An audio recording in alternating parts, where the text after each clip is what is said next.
As most people know, XCOM was released in 1994 by Microprose Studios, became a huge hit and a strong, albeit poorly managed gaming brand.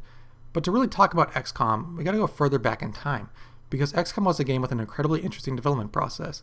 And to understand how the series progressed from 1994 to 2014, which is 20 years, we need to know the genesis for this game. We have to begin with the brothers Julian and Nick Gollop, who in the 1980s were known for designing and programming niche turn-based strategy games, in particular the Chaos and the Rebel Star series. These were games that the Gollops designed and programmed themselves. Unsurprisingly, they were often personally selling these games at conventions, fairs, you name it. Times were different back then, as anyone could develop a game, put it on some diskettes, and go around hawking it. There are many tales of renowned developers getting their start in this era, of not trying to come across as a snake oil salesman. As someone who knows what it's like to try and sell his own products, I have nothing but huge respect for guys like Gollop that had to do this. But hawking games small time is not how you make any money.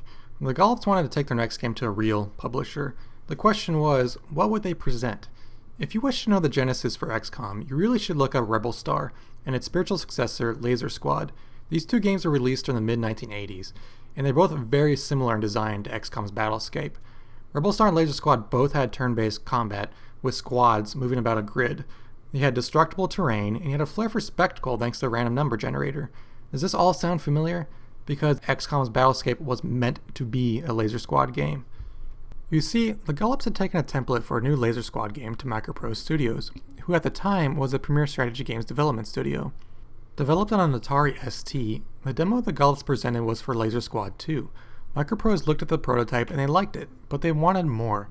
And to understand why, you have to understand that the state of games in the early 1990s. Everything was getting bigger.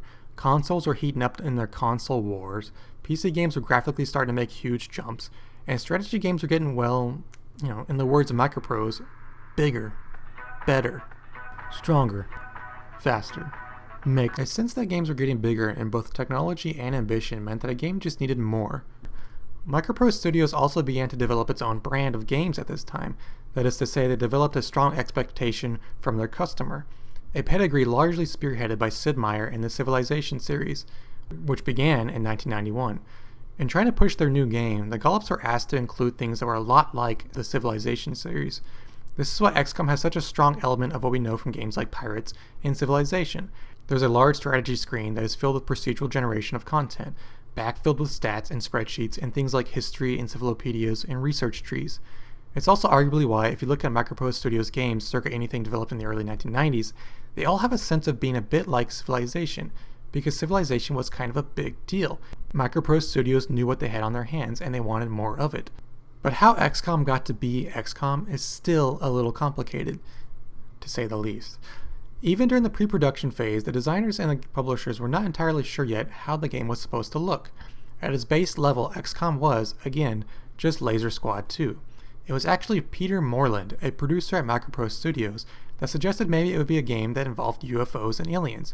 Moreland, ostensibly, was inspired by the actual TV show UFO, which, surprise, was about a secret organization that intercepted enemy UFOs, shot them down, and sent squads to investigate the alien menace. Enshrined with the idea of what their game should actually be, the Gollops went back to the workshop and worked on their game, and a few weeks later presented a new prototype of what would eventually be XCOM, and production started immediately. So Microprose, a big-time studio, yeah?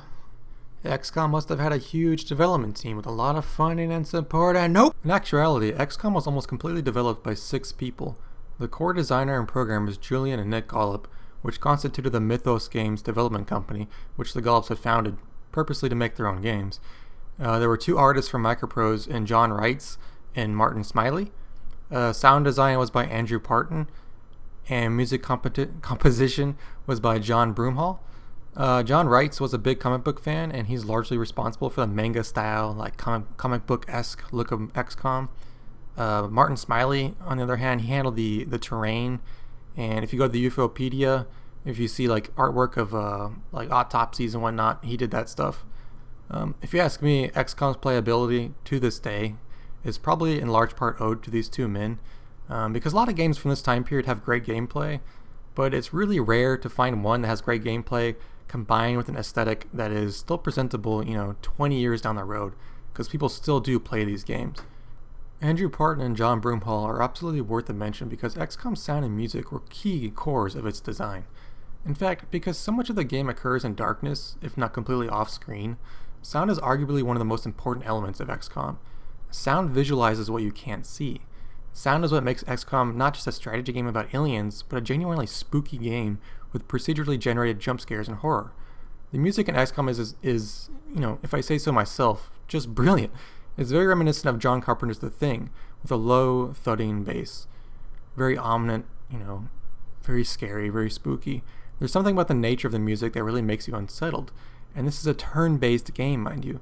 I first played XCOM in the late 90s, and even then I was absolutely creeped out by the artwork and sound design. That's saying a lot. In addition to the main development team, there were also 3 main quality assurance testers for XCOM. Andrew Luckett, Phil McDonald, and Jason Sampson. One might ask, what the hell do 3 testers have to do with anything? I've been a tester, I know what it's like to be the bottom rung, but I'll get to that in a bit, because once you understand the development path for XCOM, you'll realize just how important these 3 guys were to the actual game. But I'm getting ahead of myself. Naturally, the development of XCOM wasn't a smooth road. The game was actually cancelled and rebooted a number of times. You see, the early 1990s wasn't just a time period of games getting bigger and better. It was still a time period of revenue and profit generation, a time when people, more specifically people ordinarily outside the industry, were beginning to see games as a really profitable platform. Companies, by their nature, want more money, and if you can't supply them with that money, well, you're getting the axe. The revenue stream for game development wasn't exactly stable either. Microprose, after all, released many classic games and still ended up with money problems. As you can suspect, XCOM was a game that came under fire midway through development. The biggest crisis occurred in either December of 1993 or early 1994, depending on how you want to track the timeline. To really summarize what happened, Bill Steely, co-founder of Microprose, sold his shares of the company to Spectrum Holobyte. This caused a merger, with Spectrum Holobyte being the parent of the 2 companies. The question of when the merger happened and when the shares were sold doesn't really matter. If you know business well enough, and the fact Bill Steely was friends with Spectrum Holobyte's CEO, it's very likely that the sequence of events were all planned out ahead of time. What's important is that the 2 companies had a merger. I don't know if you know anything about mergers, but they tend to be bad news for just about everybody involved. Even if you're the most successful hotshot in the company, the new guys would still want their people in place, and you can get the axe. Virtually nobody is safe during a merger. It's just a really bad time. Obviously, XCOM wasn't being developed by hotshots in the first place, nor was it a finished project at this point, so naturally, it got cancelled. I don't know the ins and outs of what was going on with Microprose during this time. Mostly what we see here are some news articles about the merger. You see some blips in the gaming magazines here and there about the news, but there's not much internal information, which, it's going to be hard to track down. But what I do know is that the geography probably played a role in what unfolded after the merger, and as far as XCOM's concerned, what happened with XCOM. Microprose and Spectrum Holobyte were both founded in the United States, but development for XCOM occurred in Chipping Sodbury, a tiny market town in England, thousands of miles across the ocean. When the merger happened, a couple of development satellites in the UK were shut down. Chipping Sodbury survived, but most of its staff were laid off, including the producer on the XCOM project. And Spectrum Holobyte, after merging, swung by the studios to see the development process on XCOM, and they didn't like what they saw, and they gave it an axe. So after they canceled it, they went back to America, at which point, there's thousands of miles, again, between what they can see and what's actually happening in England. This is very important, I think. I'm completely speculating here, by the way, but I think the idea that the big shots, the CEOs and whatnot that would oversee projects were not actually in the same area, not even the same country as where XCOM was being developed. So let's stop here for a second. This all happened in early 1994.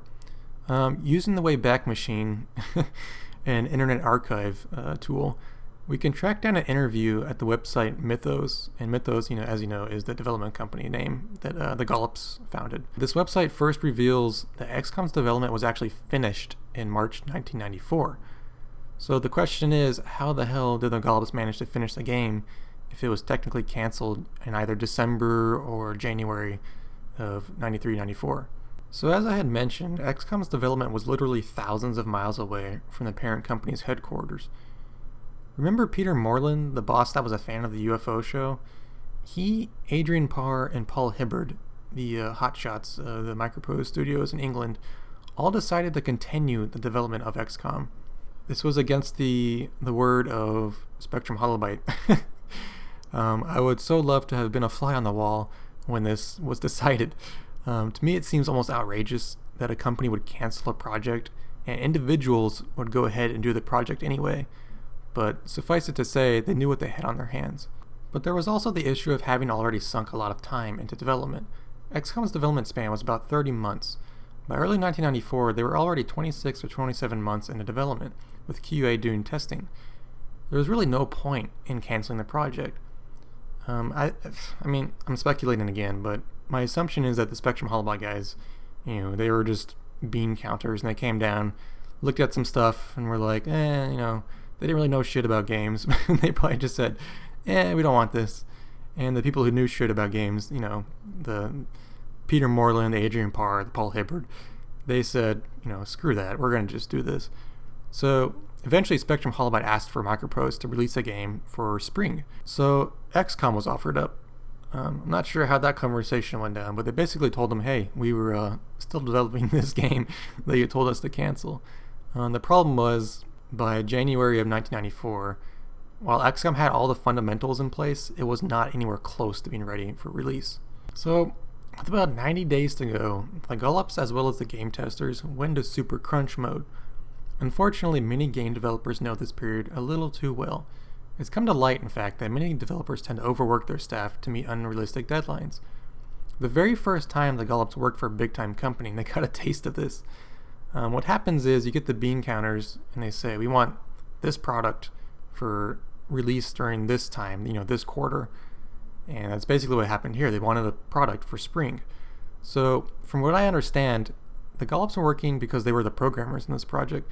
They were working 80 to 90 hour weeks to turn an unplayable mess in January of 1994 to something that you could actually play in March of 1994. And that brings us to the end of the development process. The game was released in March 94. It was first released in England, and then by summertime it was released in America. It sold about 500,000 units by the end of its first sales cycle, which was a damn lot back then.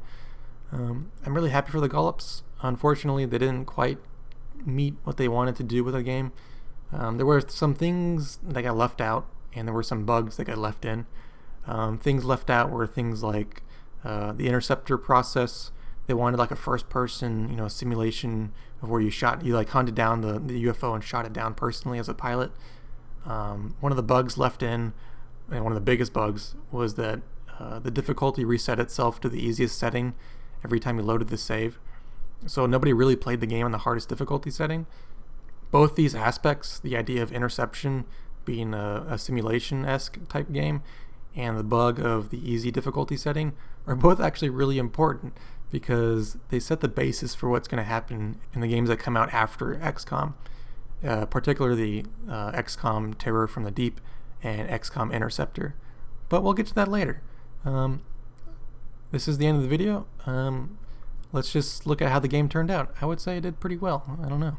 Let's see some video.